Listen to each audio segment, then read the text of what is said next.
comes alive with his book, Rags Are Riches. This all-day seminar features workshops. Welcome to Watch Mojo, and today we're counting down our picks for the most frustrating video game sections where everyone gets stuck.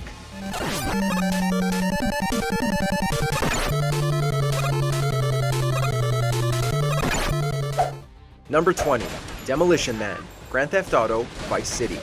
I got a problem and I reckon you could help me with it. I'm no builder. No, I was thinking more of your demolition skills. Despite the game being over 2 decades old, it's safe to say that this Vice City mission still haunts gamers to this day. You'll be tasked with remote controlling an RC helicopter to transport bombs and planting them in various spots within a construction area. This all sounds simple enough until you realize how absolutely awful the RC controls are.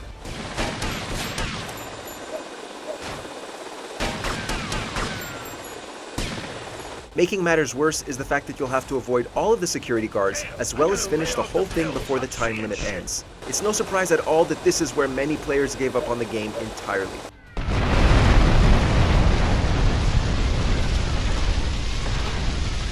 Number 19, Seymour Flux Boss Fight, Final Fantasy X. Pitiful mortal. As one of the major antagonists in the game, you battle against Seymour several times through Final Fantasy X. But his Seymour Flux form encountered on Mount Gagazet takes the cake with its absurdly grueling difficulty.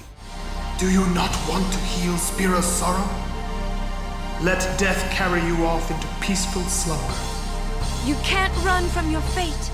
With Lance of Atrophy, Seymour will inflict zombie status onto one of your party members and will then follow it up with full life, instantly KOing them. If this wasn't enough, towards the end of the battle, you'll start using Total Annihilation, which will cause massive damage and down your party if you're not high-leveled enough. For some, Yuna's pilgrimage ended right here, and it's not hard to see why.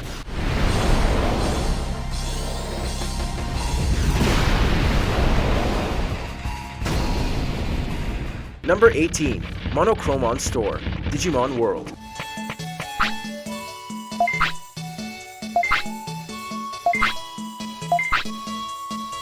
Digimon World for PlayStation 1 is surprisingly a very dense and often convoluted game, but for players who are patient enough to learn its ins and outs, they'll find it endlessly fun and rewarding. One section that does not apply to, however, is Monochromon Store. You see, in order to beat the game, you need a high enough population in your Digimon town. To get this guy to join said town, you need to work at his store and earn an adequate amount of money. The problem is, this section is almost entirely reliant on RNG.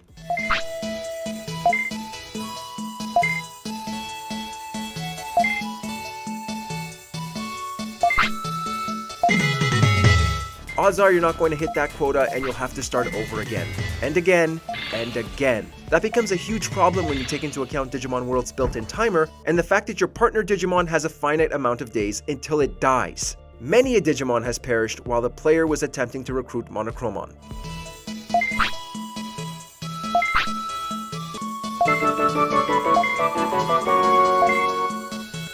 Number 17, Altair's Nightmare Ledge, Assassin's Creed 2.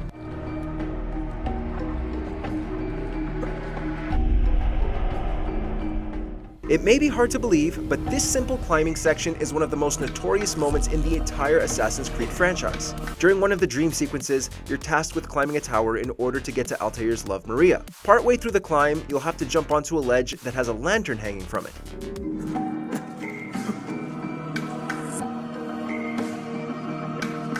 In order to do this, you must perform a very specific type of jump, one that many players had no idea they could perform. This led to a lot of people being stuck at this very specific spot for hours, with some even falling to their deaths just to get up there.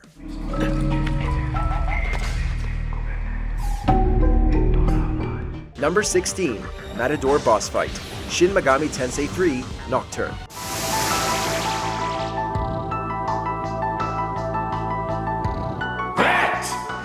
Cannot allow. Anyone who's played SMT3 will tell you the legend that is Matador. The demonic bullfighter has been the source of many memes for years within the fandom, and for good reason. Early on in the game, just as you're about to exit the Great Underpass, you'll be thrown into one of the hardest bosses in the game. I challenge you to a duel. For a game heavily reliant on weaknesses, Matador does not have one, meaning you won't be able to gain additional press turns against him. Not only does Matador have some extremely powerful attacks, but he also has the red capot skill, which increases the Fiend's accuracy and evasion. This boss fight is a tough lesson to all players that if you're not going to use buffs or debuffs, you're not going to get very far in Nocturne.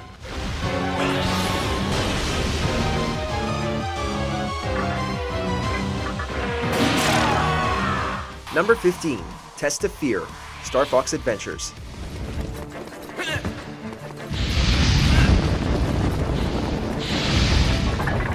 In order to end the war against General Scales, Fox McCloud must gather the remaining Krazoa spirits through a series of tests. Standing out amongst the rest due to its sheer difficulty is the Test of Fear, which is located in Lightfoot Village. Instead of the standard combat that players had become accustomed to, you must instead go through a long cinematic scene where Fox takes on various enemies while you control a fear bar at the top of the screen. Oops. The red slider will sway from side to side at varying speeds, and it'll be up to you to control it and make sure it doesn't leave the green area. And if that wasn't already annoying, if you fail, you'll have to start all the way from the beginning again.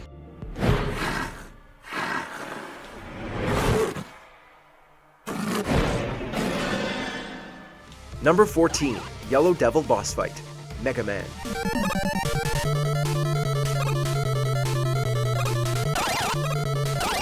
For over 35 years, this yellow menace has been terrorizing anyone who attempts to get into the Mega Man series. While all of Wily's creations up until this point were no walk in the park, this is usually where players get filtered. The Yellow Devil takes up a good chunk of the screen and breaks apart piece by piece to reach the other side.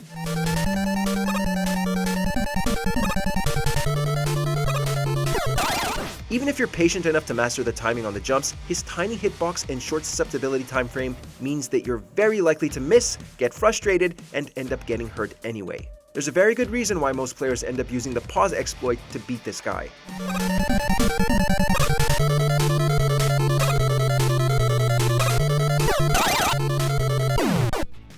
Number 13, The Barrel of Doom, Sonic 3 and Knuckles.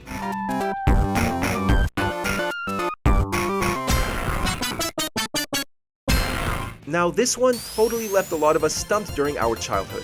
During the later half of the Carnival Night Zone Act 2, Sonic will find himself locked in a room where the only way he can get out is by moving the spinning wheel. Fans have dubbed this spinning wheel the Barrel of Doom due to the fact that it's not clear at all how they're supposed to move it out of the way.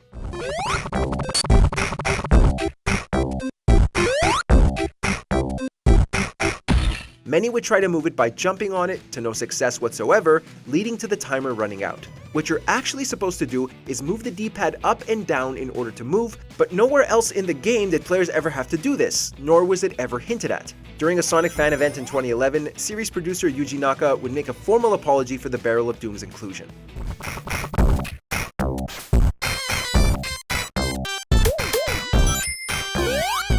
Number 12, Consort Radahn Boss Fight, Elden Ring, Shadow of the Erdtree.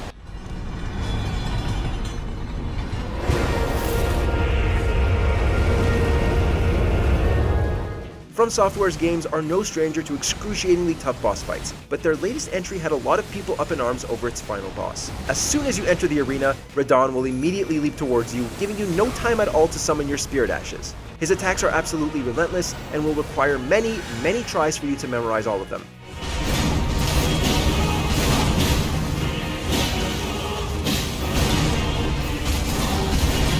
Things will go from bad to worse when he enters his second phase, and not only is he faster, but will cast wider AoE attacks.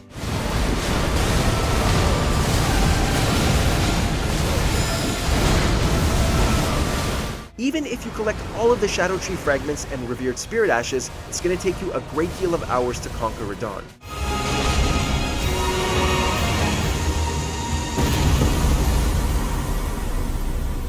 Number 11, Spiked Columns, God of War.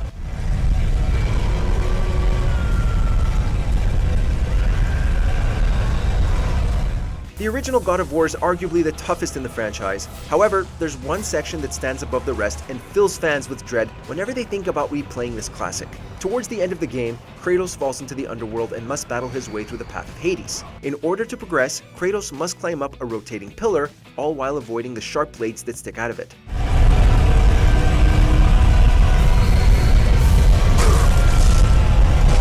Now this might not sound like the worst thing ever, but the climb is ridiculously long, and if Kratos gets hit even once by these hard to dodge blades, he'll fall all the way down to the bottom. To add insult to injury, once you finally manage to get past it, the game treats you to another, much longer one.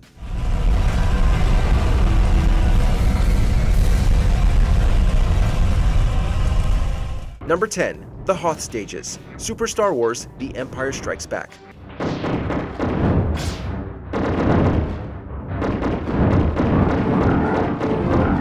May the Force be with you big time to get through these levels alive. From the moment the game begins, you are completely bombarded by a ridiculous number of enemies that either charge head-on or attack from a distance. To make matters worse, you need to move forward and time jumps with extreme caution, as there is a higher chance of falling into an instant death pit as opposed to landing on safe ground.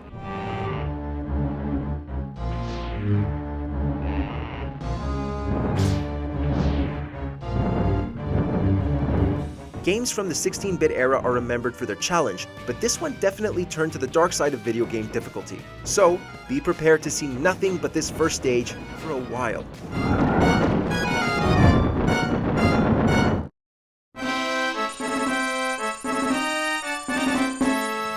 Number 9. The Dam Level. Teenage Mutant Ninja Turtles.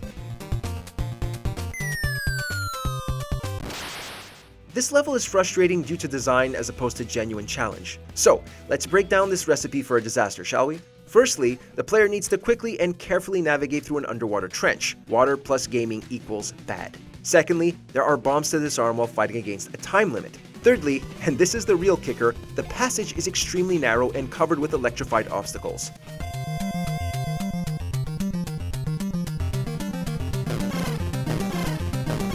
Don't let your health drop too low either, or else an irritating beeping sound will play. Thanks game, I wanted my ears to bleed today. Be sure to check your blood pressure after playing this highly stressful level.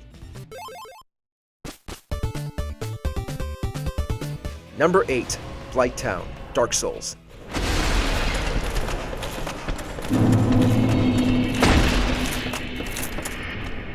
Blight Town is the definition of a vicious circle of punishing gameplay. You have to keep moving because there are monsters trying to kill you every few seconds. But if you move around too fast, you may fall to your death because you can't see a darn thing. But if you don't move around at all, you'll never find an exit and get out of this nightmare of a level.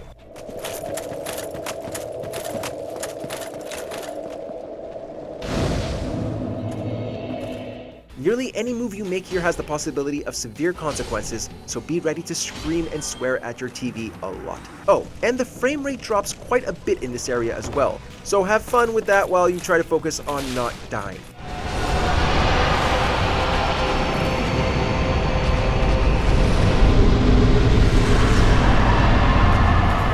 Number 7.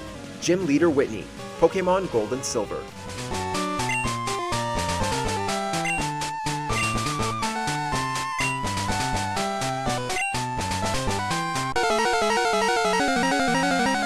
Pokemon players around the world all hit a roadblock when confronting the Goldenrod gym leader Whitney. Compared to what the player would have available to them at this point in the game, Whitney is placed at a seriously unfair advantage. Her Clefairy can be subdued if you know how to play it smart, but things really get nuts when she puts her Miltank into the fray.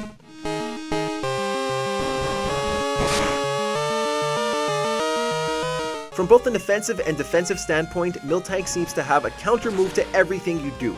It can heal itself in the remake versions, and it can cause any male Pokemon you have to stop fighting with its Attract ability. How many of you were caught off guard by that move?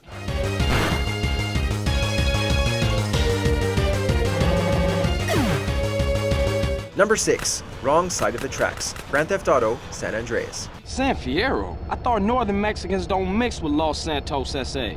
Shit, you got me. That look like them. All we had to do was follow the damn train. That's not so hard, right? Well, actually, yeah, it kind of is. The game expects you to not only follow alongside a train at breakneck speed, but to also be simultaneously aware of your surroundings so as to not crash into anything.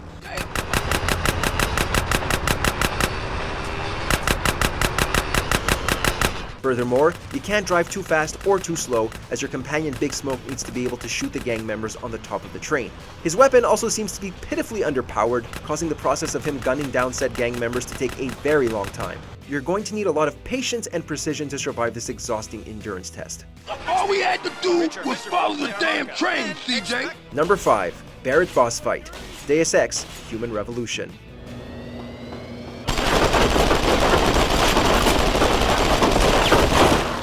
Human Revolution is a first-person action RPG that encourages player choice in either taking a stealthy and pacifist approach or just going in guns blazing. That's all well and good until you get to the first boss battle, which requires an offensive battle strategy, effectively ruining any chance of the player having a perfect stealth run, or worse, being ill-prepared.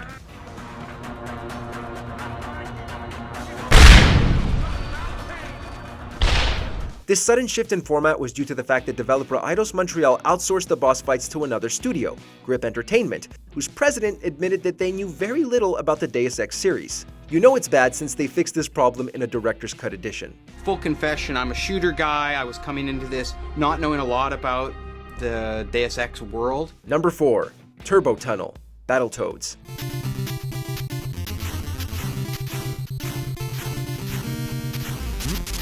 We're willing to bet that this level has left scars on the emotional psyche of gamers across the globe. Up to this point, the game was a straightforward beat-em-up, but then out of nowhere, it drops you into this vehicle section without any clear explanation of how to play or what to do. There is never a chance to catch your breath, as the level moves at such a breakneck speed and obstacles suddenly appear, leaving you with split seconds to react.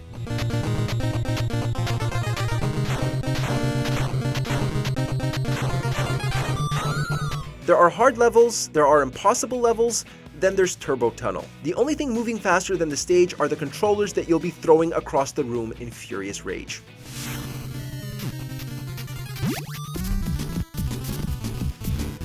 Number 3. Shakespeare Puzzle, Silent Hill 3.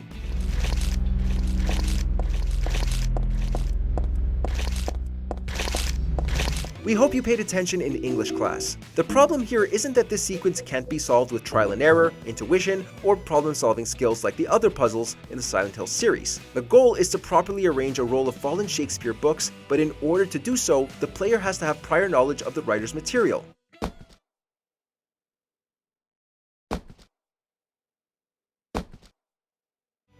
The game displays passages from Shakespeare's popular works, Hamlet, Macbeth, Romeo and Juliet, etc., and the player needs to carefully dissect the words in order to decipher a hidden code and move forward.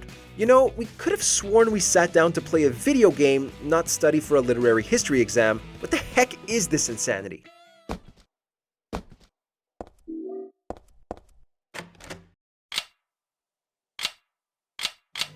Number 2. Tutorial, Driver.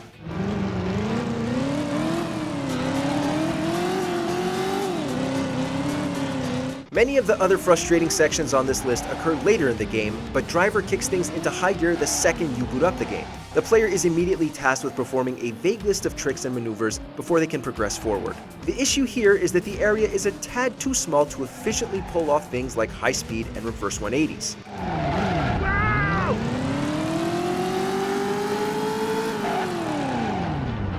If that's not bad enough, the player has to pull this off with a strict time limit. The sad truth is that this garage was the entire game for some people, as they were never able to experience what came afterwards. God damn, you the man. We gonna need you. Before we continue, be sure to subscribe to our channel and ring the bell to get notified about our latest videos. You have the option to be notified for occasional videos or all of them. If you're on your phone, make sure to go into your settings and switch on notifications. Number 1. Water Temple, The Legend of Zelda: Ocarina of Time.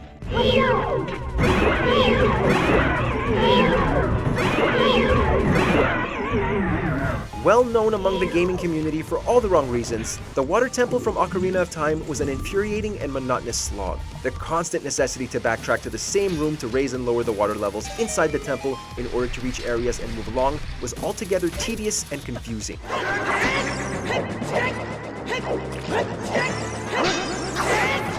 There are tons of horror stories of wasting keys on the wrong doors, entirely screwing up puzzles, and just roaming around the temple for hours without feeling like any progress was made. You know how you don't bring up religion or politics at a dinner table? Well, you don't bring up the Water Temple around gamers. It's that bad.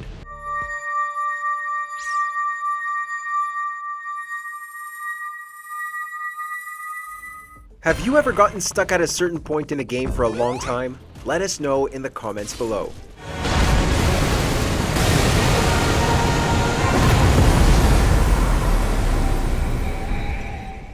the mood for more awesome gaming content? Be sure to check out this video here on Mojo Plays. And don't forget to subscribe and ring the bell to be notified about our latest videos.